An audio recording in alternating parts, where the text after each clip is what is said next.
Samsung Galaxy A07. Akhirnya ada handphone Samsung yang worth it di entry level nih, karena biasanya Samsung selalu menjadi bulan-bulanan ya. Kalau menurut gue di entry level biasanya mereka ya masih agak overpriced nih. Kali ini Samsung bawa handphone Samsung Galaxy A07 yang ini mantap nih. Langsung aja gue jelasin awalnya kenapa. Karena dia udah pakai UFS, pakai prosesor Helio G100, harganya mulai dari 1,3 jutaan nih. Yang ini akan menjadi opsi menarik buat orang-orang ya. Udah harganya segini, pakai UFS, udah itu nih Samsung nih. Dia janjiin OS-nya 6 tahun update. Gila nggak tuh? Langsung aja kita mulai bahas handphonenya ya. Karena ini gue sangat excited nih.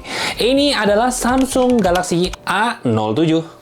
Nah, untuk layarnya sendiri dia udah 6,7 inch pakai PLS LCD. Ya, gue tau pasti kalian ngomong nih, emang PLS bagus atau nggak bang? Kalau menurut gue PLS di sini masih cukup oke ya. Tapi kalau menurut gue dibandingkan IPS, gue merasa memang kontrasnya nggak sebagus di IPS nih. Tapi ini menurut mata gue ya, gue nggak tahu kalau kalian gimana. Mungkin kalian bisa langsung cek di store Samsung ya, pasti dia ada ini. Tapi kalau di kalian lihat sendiri video, menurut gue ini kontrasnya nggak sebagus biasanya. Untuk resolusinya 720 ya ini standar aja lah ya, nggak kayaknya jarang ada yang Full HD juga. Refresh rate-nya 90 Hz nih ya, mungkin ini salah satu yang dikecilin dari masalah layar ini karena dia masih 90 Hz dan dia pakai PLS ya, karena kompetitornya kebanyakan udah 120 Hz pakai IPS nih. Untuk brightness maksimumnya dia juga udah cukup oke di sekitar 468 ya, yang ya kalau kena matahari sih sebenarnya masih berasa silau ya, tapi masih oke untuk penggunaan indoor. Nah, untuk chipsetnya dia pakai Helio G99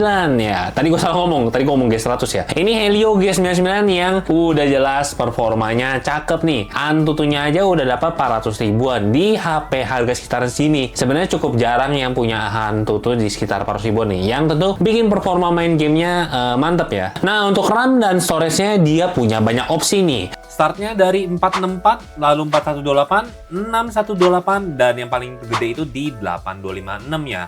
Yang gue review sekarang itu yang varian 4128 ya. Nah, yang paling menarik apa? Di semua varian ini dia udah pakai UFS ya. Gue tahu kalian pasti seneng banget. Tentu ini UFS memang sangat membantu ya. Karena kenapa? Kayak buat install game, kayak buat mungkin apa ya, nge-read dan write itu cepet banget. Ini sangat berasa pas gue coba lagi install Genshin ya. Pas dia install nge-shaderingnya itu, shaderingnya berasa banget lebih cepet dibandingkan handphone-handphone lain yang pakai eMMC nih. Untuk microSD nggak perlu khawatir, ada satu slot dedicated, jadi kalian bisa pakai triple slot di sini ya. Nah, untuk dimensinya sendiri, dimensinya itu di 167,4 x 77,4 x 7,6 ya. Ini gue udah tulis aja lah ya. Untuk ini bodinya menurut gue termasuk kecil ya, nggak terlalu tebel, tapi ya masih 76 itu masih oke, masih agak berasa lah sebenarnya. Tapi memang dimensinya nggak gede ya, karena bisa dilihat sendiri tadi layarnya juga nggak terlalu gede di 6,7 inch. Sebenarnya udah gede juga sih. Beratnya ini di sekitar 184 gram ya. Jadi ini menurut gue termasuk handphone yang enteng ya. Karena gue pakai ini cukup nyaman dan tangan gue jarang pegel pegang handphone ini. Nah, materialnya sendiri ini depannya udah pasti pakai kaca. Proteksinya kayaknya nggak ada deh. Nanti gue coba cari lagi deh. Nanti gue tulisin. Tapi kayaknya nggak ada deh. Nah, untuk bodi belakangnya sendiri dia pakai plastik nih. Yang menurut gue ini terlihat sangat murahan. Sorry banget, tapi bodinya menurut gue ini B aja ya. Gue nggak ada merasakan ini ada mewah-mewahnya sama sekali. Jadi ini sangat dibanding kompetitor-kompetitor lainnya yang biasa ngasih bodinya bagus, ini sangat jadi salah satu titik kelemahan menurut gua. Nah, untuk pilihan warnanya sini ada 3, ada grey, light violet, sama ada dark green nih. Salah satu warna yang paling dijual di sini adalah dark green, tapi gue sendiri di sini pilih yang warna grey-nya ya, yang warnanya cukup oke aja lah ya. Standar, nggak terlalu mencolok. Untuk build quality-nya sendiri dia udah punya proteksi IP54, udah punya fingerprint sensor di samping yang rasanya itu cukup cepet kok, responsif banget. Nah, untuk konektivitasnya sendiri di sini dia pakai 4G aja, jadi nggak ada 5G. Wi-Fi-nya udah Wi-Fi 5, Bluetooth-nya 5,3. Untuk sensor-sensor juga cukup lengkap, tapi sayang sekali dia di sini gyro-nya itu masih pakai software ya. Jadi ini gyro-nya bukan hardware di sini. Untuk USB-nya udah pakai USB Type-C 2.0, lalu juga masih ada jack audio. Tadi gue udah ngomong belum ya? Ya, ada jack audio. Dan sayang sekali di handphone ini nggak ada NFC. Ini juga salah satu hal yang dipotong ya sama Samsung ya. Menurut gue ini sayang banget sih, karena NFC itu kayaknya di 1,5 juta sebenarnya udah banyak ya. Nggak tahu Samsung pelit amat nih ngasih NFC di handphone ini. Nah, untuk speakernya sendiri dia pakai speaker mono yang nembaknya ada di bagian bawah nih. Untuk suaranya ya cenderung oke aja ya, agak cempreng sedikit, tapi standar lah di HP segini guys. Speaker jarang ada yang bagus dan kalian bisa langsung dengar aja contoh suaranya.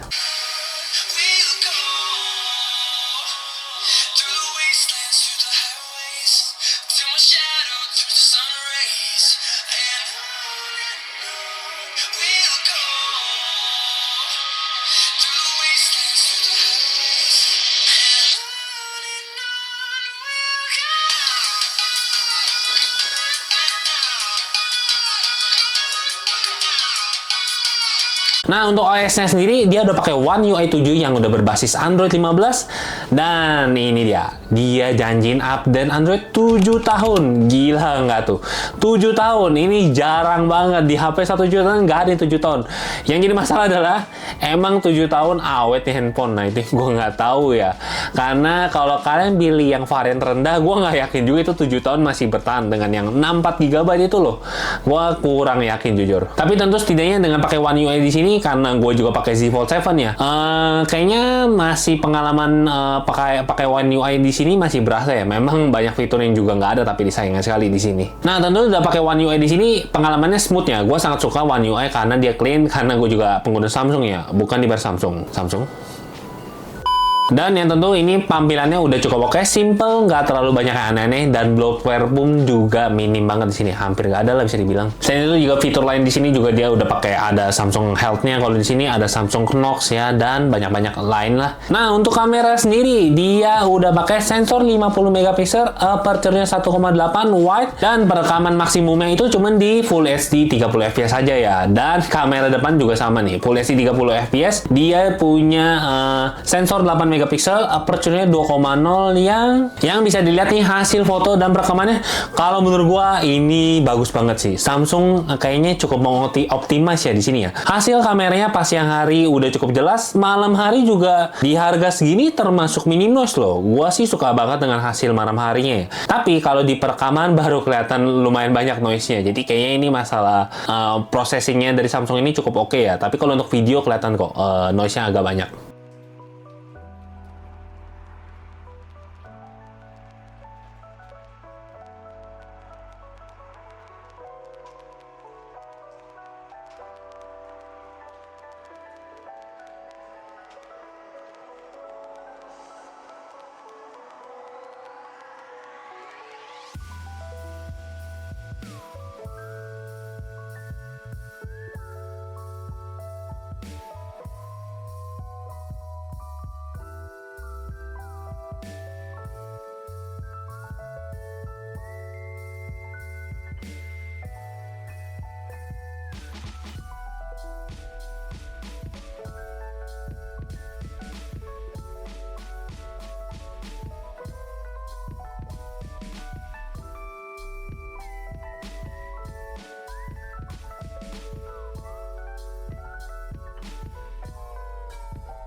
Oke, jadi ini contoh perekaman dari Galaxy A07.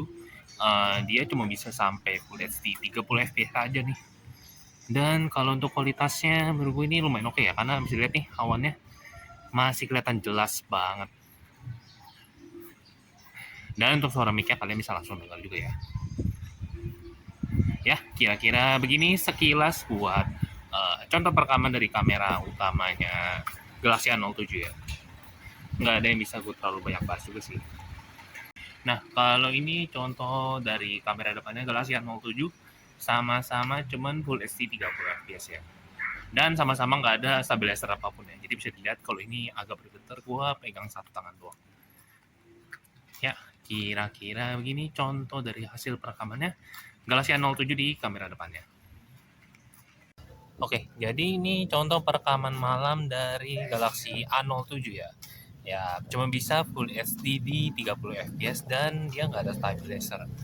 Tapi gue nggak tahu ya, gue belum lupa deh ini ada stabilizer atau nggak. Cuman ini nggak terlalu bergetar ya.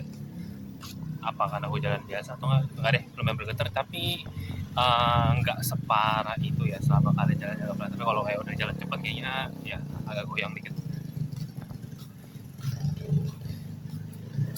Kira-kira begini untuk perekaman malam dari Galaxy A07 ya. Jadi Full HD 30 fps. Nah, untuk pengerekaman pas malam hari kamera depannya kayak gini ya.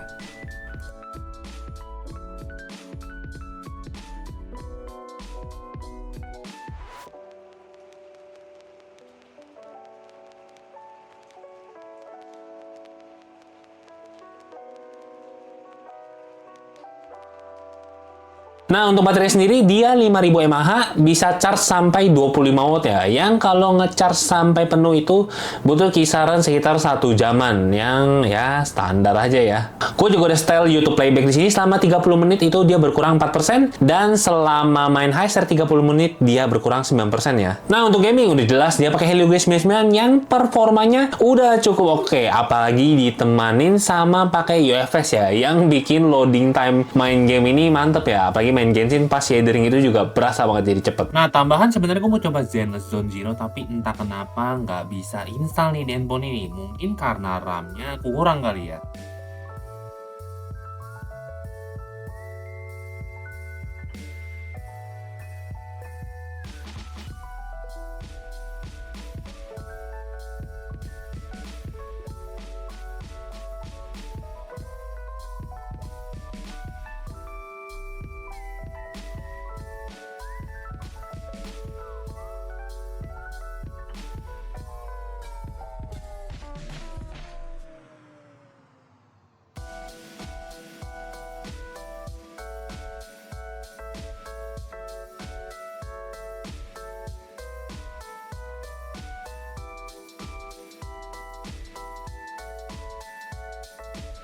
Nah, untuk paket penjualan sendiri, jadi dia udah dapat handphonenya sendiri, dapat kabel, udah itu aja. Ya betul, seharusnya itu aja. Tapi kalau untuk charger nggak perlu khawatir. Kayaknya kalau di Indonesia atau gue nggak tahu, kayak di Indonesia sih kayaknya paket penjualan ditambah nih. Dia dapat kotak kecil kayak gini yang ngasih 25 watt travel adapter ya. Jadi kalian udah nggak perlu pusing beli batok charger lagi di sini ya. Mungkin yang disayangkan adalah kalian perlu beli anti gores sama casingnya. Di handphone ini paket penjualannya nggak kasih casing ataupun sama anti gores. Jadi ya Samsung biasalah ya, pelit. Nah, untuk harganya sendiri langsung gue list nih. Dia punya 4 varian. Yang 464 SRP-nya itu di 1.399.000. Di yang 4128 itu 1649. Lalu 6128 itu di 1.949.000. Dan yang 8256 itu di 2.299.000. Kalau menurut gue, handphone ini worth it kalau kalian beli di varian 464 atau 4128 aja ya. Karena setelah itu kayaknya jam harganya terlalu jauh dan gue gak tau sih worth it untuk ditambah atau enggak ya. Oke, jadi itu dia review dari Samsung Galaxy A07. Gimana menurut kalian? Kalau menurut gua ini handphone mantep banget dengan punya kelebihan seperti dia pakai UFS, udah dapet OS 7 tahun, mantep banget kan? Hasil kameranya yang cukup oke untuk di malam hari dan siang hari, kecuali video ya. Kalau video masih kelihatan noise lah di malam hari. Lalu dia juga udah pakai Helio G99, performanya udah bagus. Baterainya juga udah cukup gede ya, di 5000 mAh ditemani sama 25 watt charging. Nah, untuk kekurangannya menurut gua adalah dia nggak punya NFC.